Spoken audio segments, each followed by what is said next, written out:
Welcome to the Meet the Leader podcast with your hosts, Sam and Collin. This is the TNLC podcast that you can date, but you can't bring home to mom. That's right. So put down that TNLC pen that you did not return and crack open a nice can of, wow, look at that brand new Ember. Because you're about to get to know TNLC leaders like never before.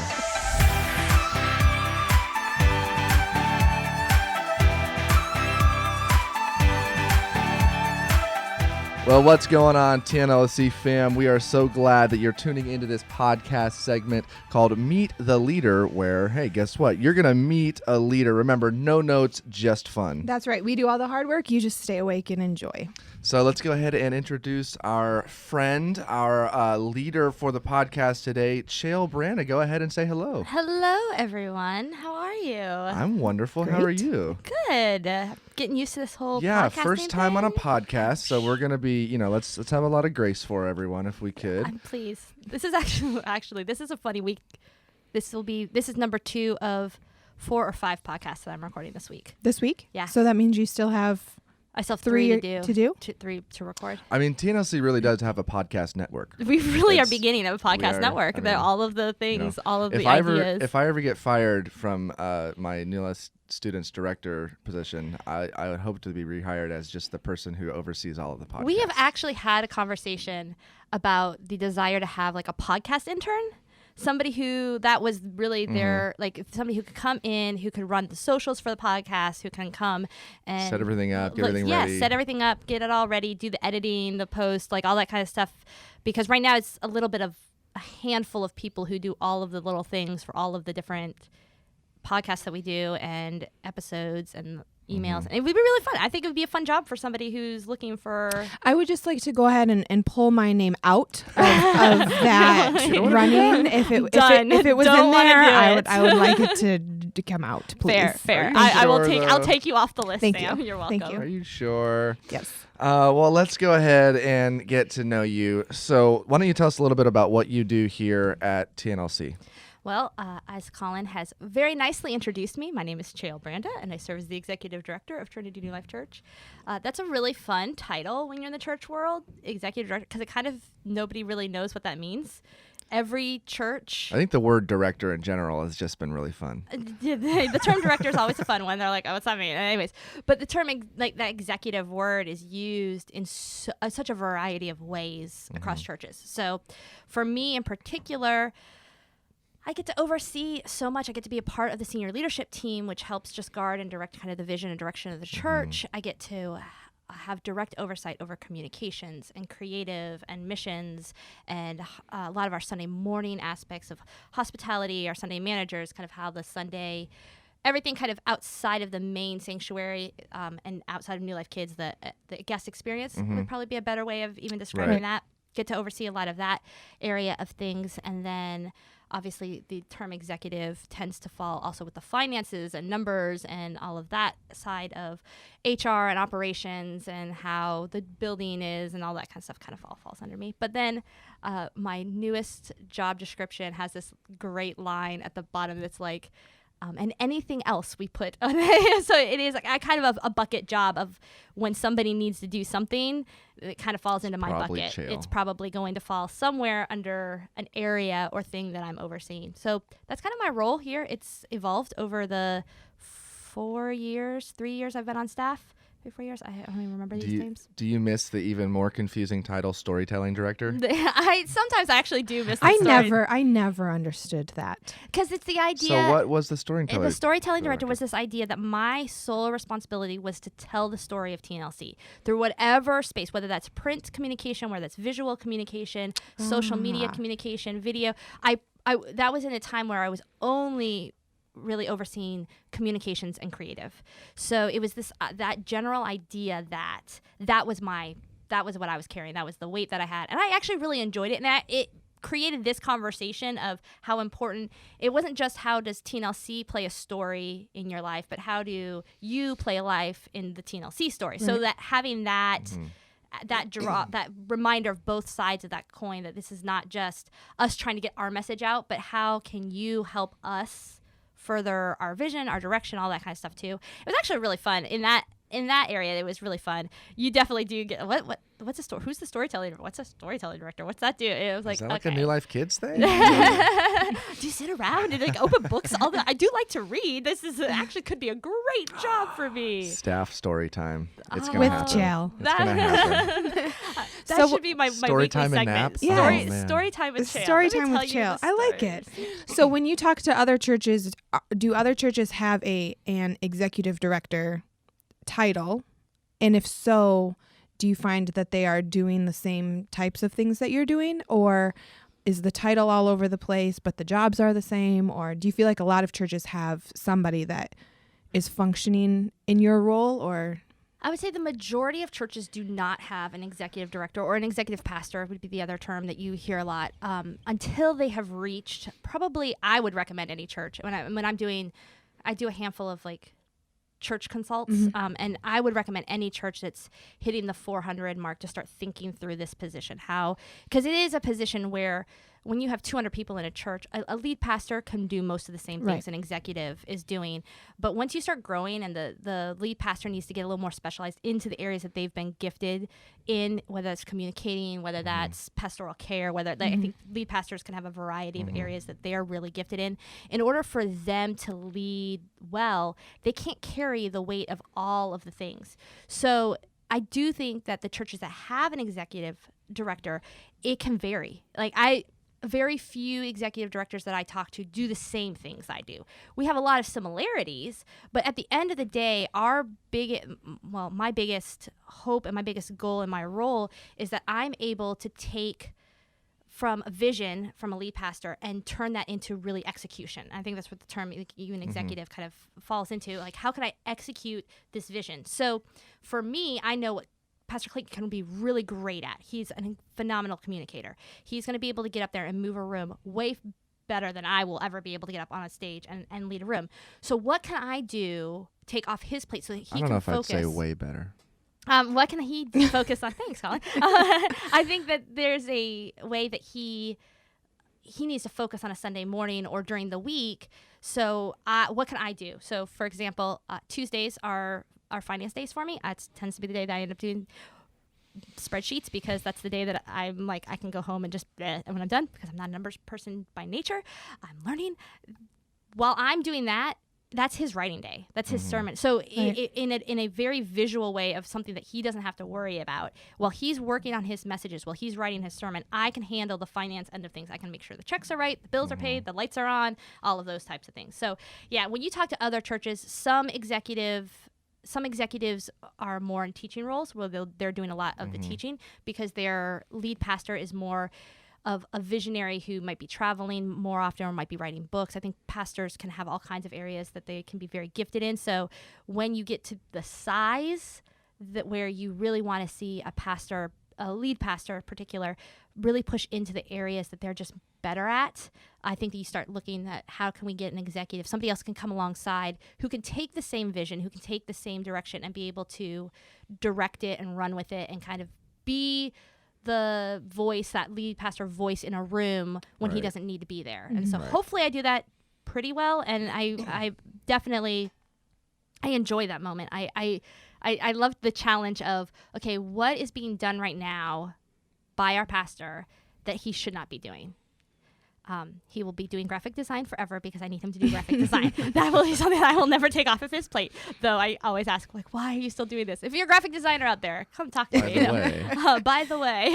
But things like, making slides for the weekend. Right. Exactly. Those types of things. Like, you do a great job, Sam. You're phenomenal. One day I'm going to get you into Photoshop and you'll be like, what is this world? You're like, I regret saying that. Take my name off that list too. Collin. Take my name off that list too. Next question, Collin. Well, podcast's over.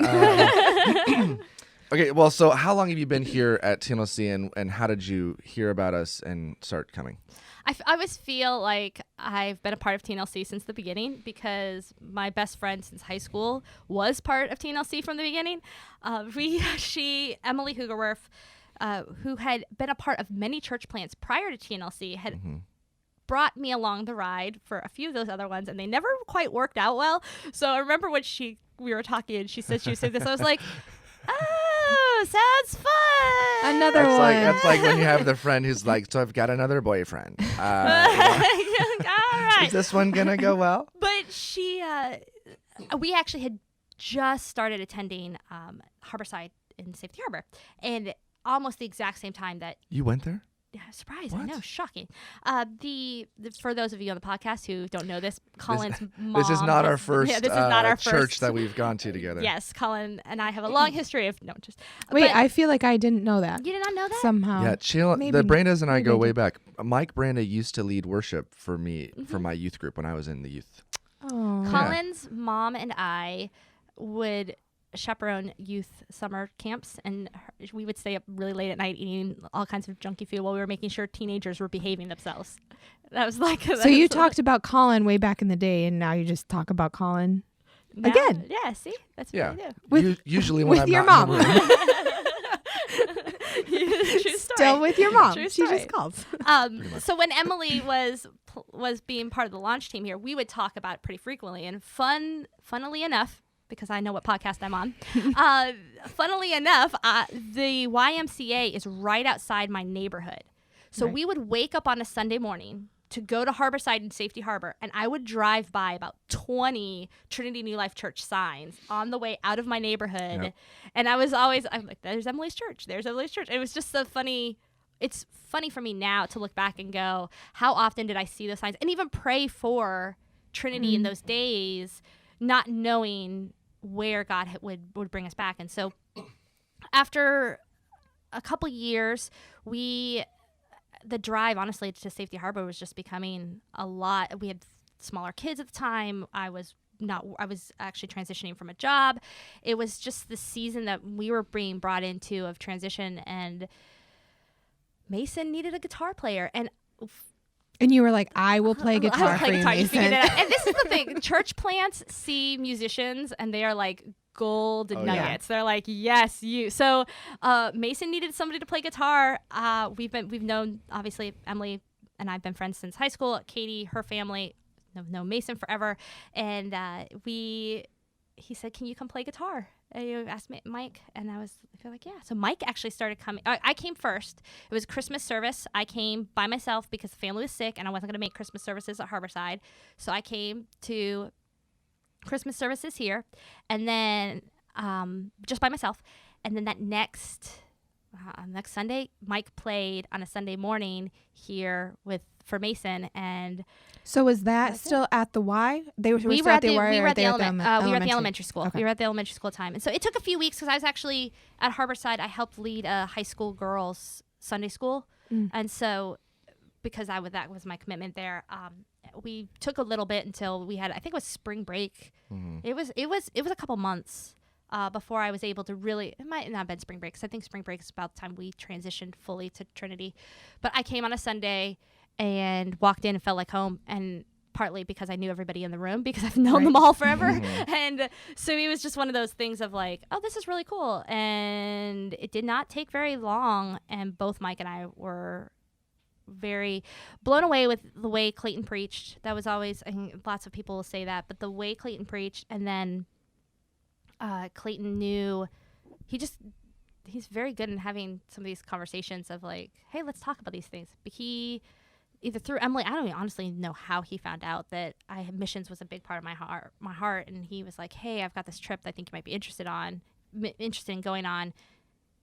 Would you like more information? I was like, sure. And I actually really got plugged in with every nation, even more so than I was not serving at Trinity before I went on a mission trip and got to know every nation. Found that to be just an incredible, network and movement of churches that I was like, yes, I want to be a part of this. And came back, and Clayton and I sat down for coffee. I was telling him about the trip. And I was like, I want to do stuff. What can I do? Like, put me to work. Like, So before you came on as staff, did you serve in any sort of volunteer capacity back in the early days? yeah. So that coffee led to me overseeing. I think I started with devotionals. We started writing the devotional based on the Sunday message. So he would send me notes, and I would just write the weekly devotionals that people get in their email. So I started doing that. That led into him saying, hey, I might could use some help with some social media stuff. What would your thoughts be? And I was like, I had just quit a job. I had been teaching for 6 or 7 years, high school teacher, and I had quit. God was really calling me out of that season, and I had no idea why. I had some free time, thought I'd homeschool, that might be fun, and lo and behold, Clayton was like, hey, if you want to try this. I was like, I've never done it before, but Why not? yeah, I can figure this out. And so started doing that, and it just kind of snowballed. I mean, I would love to hear his side of the story. Like, she told me, give me all the things. No, I did not. It was not like that. But I had free time. I was really bored. I do get bored pretty easily. And so as much as homeschooling was a lot of fun, I missed the, like, give me something to do. Right. Like, I need to. So it was really God's timing of just transitioning me from that staff onto this. So started overseeing social media. That led into the content. My first title was content manager. And then after content manager, I think was content director. And then very quickly from content director, did it change to storytelling director. Photography has always been Was that a fun job hobby. change or just a title change? That was title change. I was storytelling director. My actual staff start date is in the ether of something. I think that I think the people were like, she's doing a lot of work. We feel bad. We have to give her something. So it was like, I think I got a check that was Here's like, a Starbucks gift card. we can't do anything but here. And so that we want to do something nice for you, which was a blessing to my family because it was awesome. That blessing just slowly turned into, okay, you're here 40 hours a week. Let's go ahead and make you full time. Hey, you want the executive director position? That's something too. I feel like that's really that transition for me is more clear than any of the other. I'm like, when did I start on? I'm like, coffee with Clayton after I got back from a missions trip. Like, I feel like that's really when I started.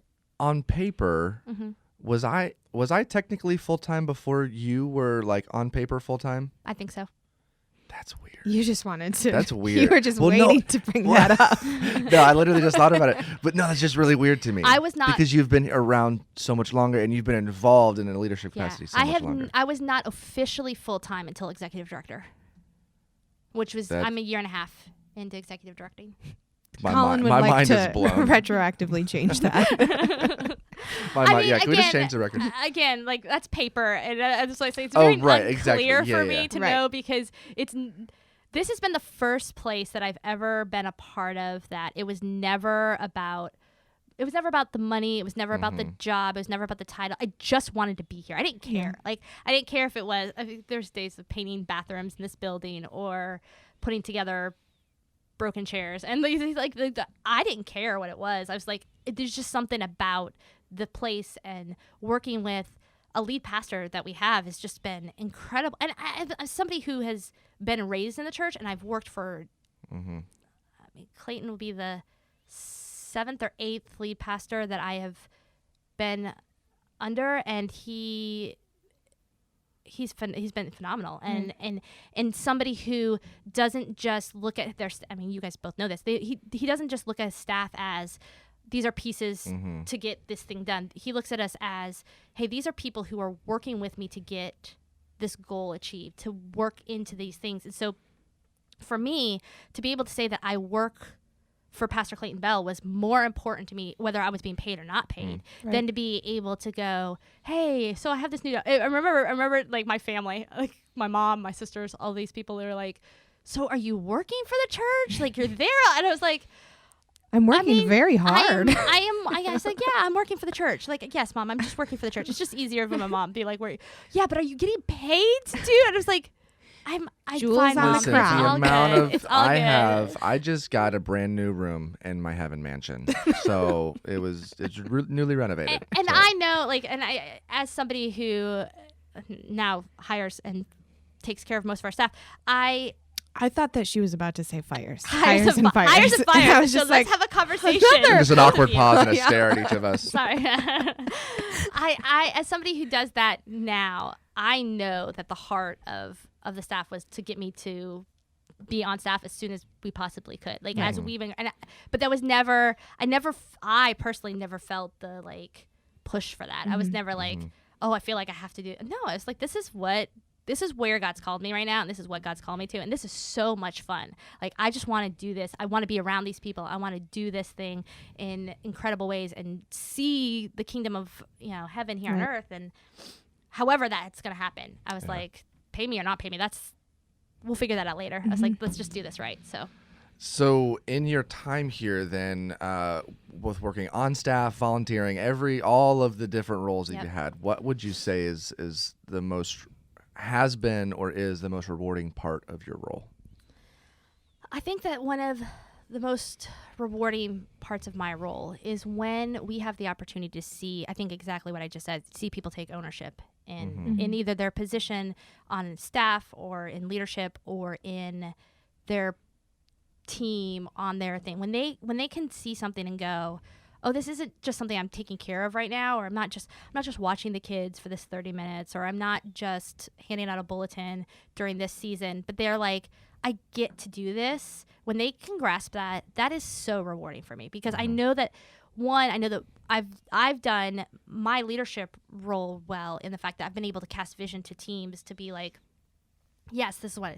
Two, from a personal standpoint, I know what it's like to have ownership in something, and I know the power that this particular church has. So when I can see other people get it, I know the joy that they're getting in that. I know what God's going to transform and do in their life, because He's done that for me. And so for me, that hands down is one of the most rewarding parts. I think in addition to that, I personally and specifically with the executive director title, anytime that I can take something from Pastor Clayton and be able to run with it and be able to have him go, yep, that was exactly what I would have done. Like yes, the achiever in me is very happy in those moments. I'm like, done it, good, So those are, just definitely, I absolutely, ownership is huge for me. Like, it's always been something I want ownership in the things that I'm passionate about, and I want to see other people really grasp that. So leadership development, the NLX, I would say that ranks up there in pretty high rewarding moments. The NLX conference that we did, just moments like that are huge for me. So you're here a lot on Sunday mornings. You see a lot of people on Sunday mornings and throughout the week. What is something that people may assume about you that might not be? I love this question. I will ask this question to everybody. It's probably one of the most interesting ones. I think it's one of the most interesting ones, and can be one of the most clarifying ones too. So what's something I find myself assuming what their answer is going to be. Right. So what's one thing that people assume about you that might not be true? This is fun. This is a fun question. Two things. One, I cannot stand when people say, I know you're busy. I just, this nails at a chalkboard for me, because yes, I have a lot of things to do. You're not I'm wrong. always moving. But so that assumption that you're busy is not wrong. The assumption that I'm busy, no, I think it is. I think it's an assumption of the way you use the word. Okay. I think people assume busy means that I don't have time. You're unavailable. I'm unavailable and I don't have time for them. That's not true. I am busy because I know how to manage my time to get all of the things done in a day that I need to get done in a day. So I will not have open time of just sitting around doing nothing. That's very rare for me. So for people, I don't like it when specifically on a Sunday, they're like, oh, I would have talked to you, but you seemed busy. And I was like, well, I always have time for people. I always will stop. Like, I don't, like, my schedule is not rigid in the idea of, like, I have to do this and then I have to do this and then I'm sorry, you don't fit into this. That's not at all the truth. My day is busy because I know that we have sometimes, depending on how long the message goes, we have about a 15 to 20 minute turnaround in our services. So, and in that turnaround, I have to make sure that our sanctuary is being cleared and prepped for the next thing. I have to make sure that any of the coffee that has been brewed is back out and ready. I have to make sure that the music is on outside. I'm going through like all the checklists of all the things. I have to check in with Pastor Clayton. Was there anything from that message that we need to adjust, move on? Was that the live stream message? Do we need to post a podcast? I have the checklist that I'm going through in my head. So on a Sunday, I'm working. Like, just like anybody who would go to work and you like walk in, you're busy stocking those shelves at Publix. Well, yeah, because that's what I'm paid to do. Like, yes, I'm busy. But I don't like the idea. Like, there's nothing that happens in these walls on a Sunday that isn't more important than ministering or talking to somebody or explaining something to somebody or just giving a hug. And so I try to do my best. Smile at everyone, say hello, because second thing that people assume is that I just don't like them. Or that you're mad. Or... Not that I'm intentionally not looking to my I right don't know right now, who would have ever thought that. Sometimes people, Colin, will Interesting. go for years. So this assumption that because I'm not smiling or I'm not having direct conversation, that maybe so what I'm gonna assume is that maybe there hasn't always been clarity about the relationship, right here in this area or direction. That's a good assumption. Is that a good assumption? Okay. I don't like to assume usually, but in this scenario, I do want to bring clarity. I do want to bring clarity. This is before she was on staff. It's not like since she's been on staff. That would be really awkward. Right now. Like, I work for her, but I don't know. No, this is pre-staff. But it is, and we talk about this pretty frequently, like reminding us of what our faces look like when we're not. And again, I'm openly admitting to everybody in the interwebs that I try to be focused. I try to Mm-hmm. I am an achiever. I like the checklists. I like the boxes that I'm moving through.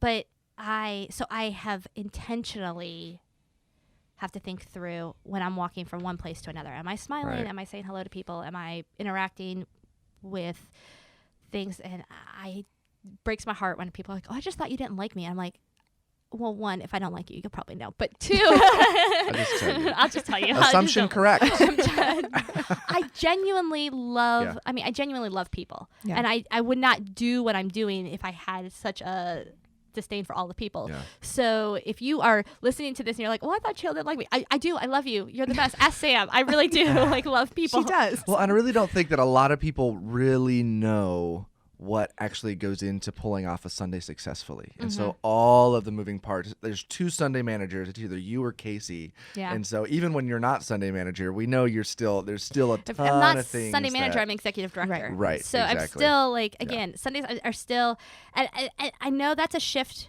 That is a shift that I've been trying to make. It's a shift that I wish other people would understand, that, people don't come to you when you're at work and expect you to, have all of the, hey, let's sit and chit chat for a little bit. Mm-hmm. But every single Sunday, that is the expectation that those of us on ministry have. And that's not a bad expectation. That's not, again, I want to interact. I want to talk. I want to have the conversations. It's the not saying anything to me or walking away and never giving me the chance to be like, hey, what did you, hey, how you doing? Are you okay? Like, man, somebody stopped me on Sunday and be like, hey, are you okay? How you doing? Right? Like, I'd be like, I'm fine. Like, I hope somebody's asking. I don't know. You know what's gonna happen now? Everyone's gonna be like, "Are you okay?" All 7 of our listeners are going Please do to. not go. Are you okay? Then I'll be like, "What's wrong? Like, what do you want?" Like, because that's the other thing is, I tend to get a lot of the bad news. I'm just gonna call it bad news. I tend to get a lot of the bad news first before anyway. So then I have to figure out how to handle that through a Sunday before the end of the day, because I'm not going to have a conversation with this leader or that leader until after a Sunday. I'm like these. So sometimes I genuinely am just trying to process about 100 different things in my head all at the same time. So, but I love everybody. I really do. And I'm not too busy. I really want to talk to you. So if you're watching this, if you're listening to this, I really am a nice person. I promise. I swear. Well, I would like to attest to that. Chayil is a very nice person. I appreciate that. How's this for a segue? Okay. Because you're always having to process all those different things, we're going to give you just 2 things to process at a time right here. We're going to do some would you rather. Is that okay, Chayil? Can we do that? We got a few minutes left here. What would you have done if she said no thank you? I should have said no thank you. I would have said, look, it's 30 minutes and we're done. Well, see you later. Would you rather keep going or stop? We're going to stop. Just kidding. So don't turn it off yet. I will not. So, Chayil, would you rather lose the ability to read or the ability to speak? Speak. Why? Because you love reading. Because I really like to read. I'm a learner. I want to learn. I want to learn all the things. I want to know. I want to understand all the ins and outs. And I can still write. So even though I can't speak, I can still write. So or I can sign still language. Communicate. But I would also say that if you lose the ability to read, you could also you could just read or listen to audiobooks, and you could still speak. Just saying. That's valid. That's That's just valid. saying. They're neither one of them. If one or the other. Go on. Would you rather spend the rest of your life in a sailboat home or an RV? Oh, RV. I'd be puking off the Oh, side yeah. of the boat the rest of the time. I am not. My How husband would loves to Mike fish Branda- and boat. He would choose the sailboat 20 times. I'm like, nope. Good luck. You're living a very lonely life out there on the Like, sailboat. this sailboat is The welded sailboat. to The question says sailboat home. That's the thing. I've never A heard sailboat it. home? Like You never realized that people live in a sailboat? no, I did. I just was unaware that we would call it A a sailboat sailboat home? home. I would just say, would you rather live on a sailboat or in an RV? That term I've just never. Fair I'm enough. Not aware. That's just what it said on the internet. Okay. So. Do we need to go over Colin's prep? Funnily Again? and funnily enough, no, Colin, you're doing a great You're job. doing a great job, Continue. Colin. Thanks, everyone. Would you rather always take a cold shower or sleep an hour less than you need to be fully rested?